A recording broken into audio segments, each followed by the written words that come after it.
Hey, what's up guys, Soldier Knows Best here. Samsung has officially unveiled their two new flagship phones, the Samsung Galaxy S6 and the S6 Edge. And here are my first impressions of both of these phones. First off, the design is great. Both of these phones feature Gorilla Glass 4 on the front and the back, and it's just a very premium design where they use very lightweight materials, but they feel solid, they feel durable, and when you put them in your hand, it's a very nice grip. And I was a little bit worried about the glass being a little bit slippery, but that wasn't the case with both of these phones. And color options, you have white pearl, black sapphire, gold platinum, blue topaz, and with the S6 Edge, you have a green emerald option, which is one of the ones that really stand out when you hear green on the cell phone. It doesn't really sound like it will work, but this definitely does work on the S6 Edge. Now, the expense of making these phones look and feel better, you don't have the option to remove your battery anymore, and also you don't have the option to expand your storage with a micro SD card. Now, both of these phones have 5.1-inch Quad HD Super AMOLED displays that have a resolution of 2560 by 1440 and a rocking 577 ppi. But the one difference with the S6 Edge is that it's a curved display on both sides, and it looks absolutely amazing because you don't have this sharp cutoff when you're watching a video. The video can fold over, and basically it just allows you to be a little bit more immersed into what you're watching on the display. And it's just something you really have to see. I don't know if this camera could even do it justice. Once you see it in real life, you'll see all the sharp and vivid details you're able to get out of a great looking video on a great display that's on the S6 Edge. And again, it still looks just as good on the Galaxy S6, but that curved display is just something that's very unique that allows you to, again, just to get a little bit more into the content that you're watching. When it comes to battery life, the S6 has a 2,550 milliamp battery, where the S6 Edge has a 2,600 milliamp battery, but both feature wireless charging and just better compatibility with WPC and PMA wireless charging pads. So basically any charging pad out there for the most part you'll be able to use. And if you do want to charge it the old way by using a wire, it's going to be about 1.5 times faster than the S5. So that basically equates to, just by plugging it in for 10 minutes, you'll get about 4 hours of usage. Now, last year, Samsung introduced a fingerprint scanner with the Galaxy S5, but you had to swipe your finger down, which really wasn't the best method. But now they improved that by allowing you just to have to touch your finger on the home button, very similar to what Touch ID is on the iPhone, but you simply just touch your finger down and it will quickly unlock your phone. Now, camera-wise, both of these phones feature 5-megapixel front-facing cameras that have a wider field of view, so you can get a lot more people in for your selfies. And the rear-facing camera is a 16-megapixel shooter with OIS, optical image stabilization. It also has quick launch now, so no matter what you're doing in the software, you can double tap the home button and it will launch the camera pretty quickly, so you can go ahead and take a picture of that moment right when you need it. And now it does have infrared detect white balance, improved low light video, and also tracking autofocus. So that means if you want to keep one subject in your video in focus, you simply tap on them now and you'll be able to keep them in focus as they move around and you pan your camera around. This is a feature that you see in digital cameras, but it's coming to these two new Galaxy phones. Now, moving on to software, both of these phones are running Android 5.0 Lollipop, and of course they do have TouchWiz on top of that. And one of my biggest complaints about TouchWiz in the past is that it was just way too much. It just felt a little too bloated,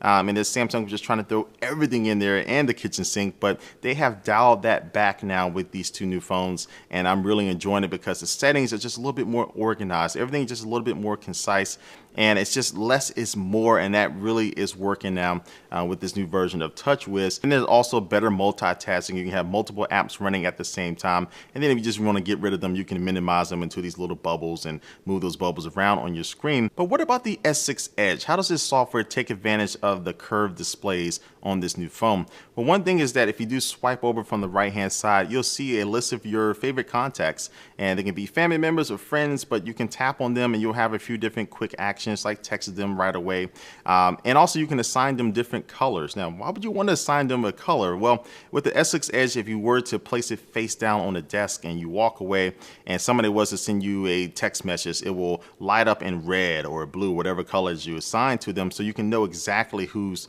trying to contact you without having to run over to your phones. And real quick, a couple extra things. Samsung will be releasing an updated version of their Gear VR that will work with the S6 and the S6 Edge. And also they announced Samsung Pay, which is a mobile payment system that doesn't require one of those NFC terminals. You can actually use it with the conventional magstripe terminals, which are pretty much everywhere that you use to swipe your credit card. So Samsung has more information about that, and they'll be releasing that later on in the summer. And so with this hardware and the software, Samsung is really trying to make a statement that they're here to stay, that they're going to continue to be innovative and And again, just with my little time with both of these phones, it looks like they're on the right track, and I think they do have two winners on their hands. But again, these are just my first impressions of these two phones. They launched worldwide on April the 10th, but stay tuned for more coverage, and definitely leave a comment down below what you think about these two phones. They've been talked about for a while. I'm interested to see what you think about them. But like always, thanks for watching this video, guys, and I will catch you later. Peace.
Hey guys, so today I want to do a quick little video here about a pretty cool Samsung Galaxy S6 concept here from Danny Jaco.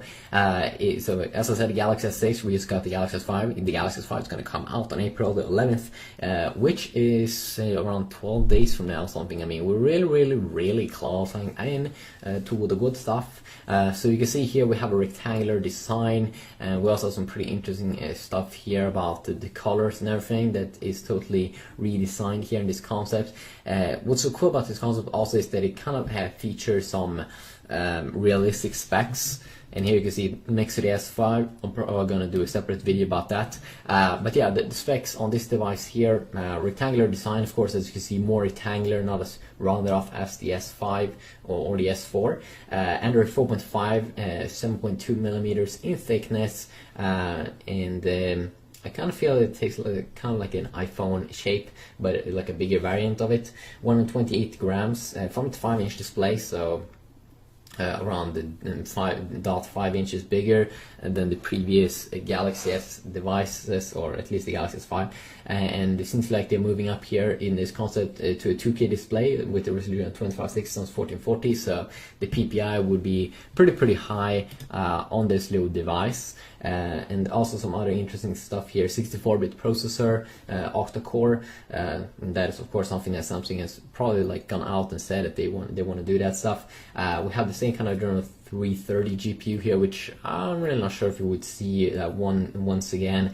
We've been seeing Nvidia releasing some pretty interesting stuff about the future GPU in mobile processing power that is so powerful that you'll be able to have some sick games on your future gaming device. So Adreno 330 another year, I'm really not sure. We're probably going to have some better in a year. 4 gigabytes of RAM and 128 gigabytes of storage. I also do believe that storage sounds a little bit overkill, 128 gigabytes. Maybe that they'll finally go to 32 and 64 gigabyte variants and drop off the 16 variant at least. And then we do have rumors about it, like in this concept, 21 megapixel camera with f1.8, and also an 8 megapixel front-facing camera, which probably would be one of the best front-facing cameras ever. 2K resolution or in recording at 30 frames per second, and more of an edge-to-edge display. Still a home button down there at the bottom, but very slim, so it makes an interesting design. Also seems like the speaker on the back is way more powerful than ever before. So I really do enjoy this console. The only thing I don't like probably is the color theme here on the back, which looks a little bit random here in that kind of bluish color, or whatever color now that is. Maybe they would be able to make it a little bit cool, more badass, but it doesn't look like a big phone, and I definitely do enjoy that. So yeah, just quickly look here at this concept. Hopefully you did enjoy. So peace out.